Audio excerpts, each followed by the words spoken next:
Sud Radio refait sa déco avec Maison Créative. Sandrine Debruyne. Bonjour Sandrine.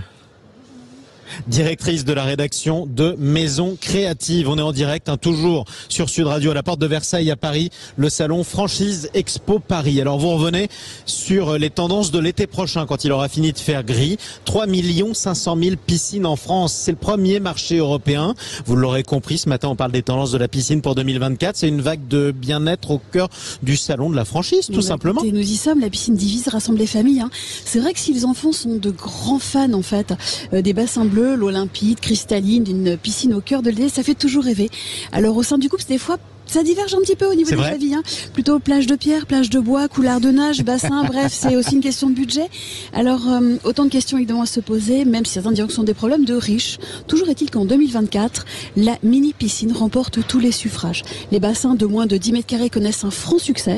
Donc, grâce à leurs nombreux avantages pour les particuliers, des piscines moins onéreuses, plus éco-responsables, moins consommatrices en eau, en énergie, et pour ce qui nécessite des démarches pas forcément nécessaires. Donc, c'est plutôt bien. Bon, c'est bien quand même. Figurez-vous que la taille moyenne des piscines des Français en fait est de 29 mètres carrés contre 42 en 91 à l'époque. Donc les piscines rapetissent énormément. Exactement, mais pourquoi pas après tout? Alors grâce à quelles innovations on arrive déjà à moins consommer d'eau et d'énergie dans la piscine? C'est vraiment le saint graal, on va dire, de tous les piscinistes ici présents même, grâce à des équipements qui travaillent surtout une évolution vers un secteur de conception plus innovante. Alors, on a la pompe à chaleur qui permet de chauffer le bassin avec efficacité pour un impact minime sur l'environnement.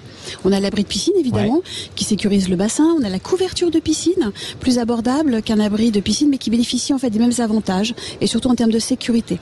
On a les traitements de la piscine par électrolyse de sel, plus respectueux de la santé et de l'environnement.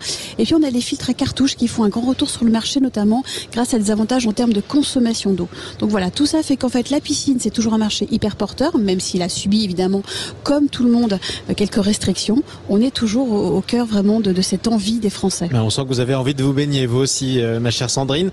Comment les piscinistes qui sont présents ici à Franchise Expo Paris, autour de nous, se sont inscrits dans ces tendances? Alors j'ai fait un petit tour chez Magiline, c'est le premier constructeur à lancer en fait une piscine équipée d'une série de solutions intelligentes qui s'appelle Imagine X, qui permet en fait de gérer tous les paramètres de manière autonome pour un bénéfice plus économique et plus écologique. Chez Desjoyaux un petit peu plus loin, c'est une entreprise évidemment familiale avec une fabrication 100% française. Eux, ils sont les premiers à avoir lancé une structure de piscine 100% recyclée, associée à la filtration, cartouches brevetées. Enfin, il faut passer les voir, ils vous en diront beaucoup plus que moi.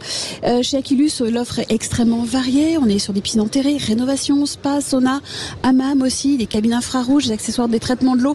Eux, ils ont un catalogue énorme, c'est pas mal. Et puis chez Everblue, alors pareil, c'est un autre pisciniste. Eux, ils ont aussi toute cette offre, évidemment divers et variée. Ils sont amusés à traiter beaucoup le couloir de nage. Couloir de nage. Exactement. Donc vous avez un couloir, donc pas très large, très long. Comme au JO. Exactement. Bon, préparez-vous parce que vous pouvez éventuellement les faire pour 2028, si ce n'est que. Exactement. Il faudrait que je me réentraîne, on est d'accord. Donc eux, ils sont plutôt habillés de margelles de pierre. On a une tendance plutôt sport, détente. Ils ont des fonds en PVC armés. On apporte aussi une petite couleur un peu sympa, un fond vert, bleu qui se fond dans le décor avec une pelouse tout autour. C'est très chouette en tout cas. Exactement. Est-ce qu'on peut creuser et monter soi-même sa piscine? Alors oui, Cache Piscine aussi qui est un peu plus loin propose une solution abordable, facile d'accès pour tous les clients désireux de profiter d'une piscine creusée. Bon alors eux ils ont un système de cache bloc, c'est des blocs en polystyrène, ce qu'on appelle des blocs à bancher qui permettent une installation rapide et facile. Sincèrement, mieux vaut se renseigner avant de se lancer. Non, vraiment pas. Et ils proposent en fait un expert pour vous accompagner dans la construction d'une piscine enterrée. C'est vrai que franchement quand ça va fuir, j'ai pas envie de vous dire allez-y, c'est hyper facile. C'est pas facile. Je vous imagine déjà sur votre pelleteuse dans votre jardin, Sandrine Debruyne. On continue. Est-ce qu'on peut parler piscine sans évoquer la gestion de l'eau? Non, évidemment, les problématiques, la gestion de l'eau sont en effet partagées par l'ensemble du marché, de la fédération de pro des piscinistes. Il faut savoir que les piscines ne représentent que 0,15% de l'usage de l'eau nationale. Donc c'est rien quand même. C'est important de le souligner. Alors qu'on est le premier marché européen des piscines. Exactement. Alors elle mène en outre de nombreuses actions pour sensibiliser les professionnels. C'est pour ça aussi qu'on a ces chiffres-là. Et puis j'ai envie de finir sur cette petite note, l'eau pour la prospérité et la paix. C'est le titre du prochain rapport mondial des Nations Unies sur la mise en valeur des ressources en eau qui sera publié. La journée mondiale de l'eau, c'est le 22 mars prochain. C'est la semaine prochaine, en fait, au siège de l'UNESCO.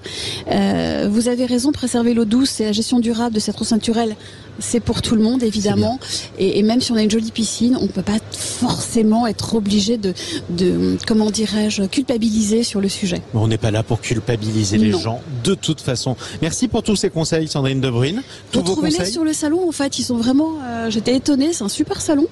On savait que c'était un super salon, mais vous étiez étonnée de voir autant de piscines. Non, j'étais étonnée que ce soit un super salon et autant de piscinistes, très agréable en tout cas. Écoutez, c'est formidable, c'est des belles tendances. Merci beaucoup, Sandrine De Bruyne. Vos conseils aussi à retrouver sur sudradio.fr, les réseaux sociaux de Sud Radio et de Maison Créative. Vous aviez dit que j'étais pas prêt à faire les JO, vous avez raison, mais je vous laisse retourner vous entraîner dans la Seine avec Anne Hidalgo, ça vous fera le plus grand bien. Pas vraiment. Merci beaucoup.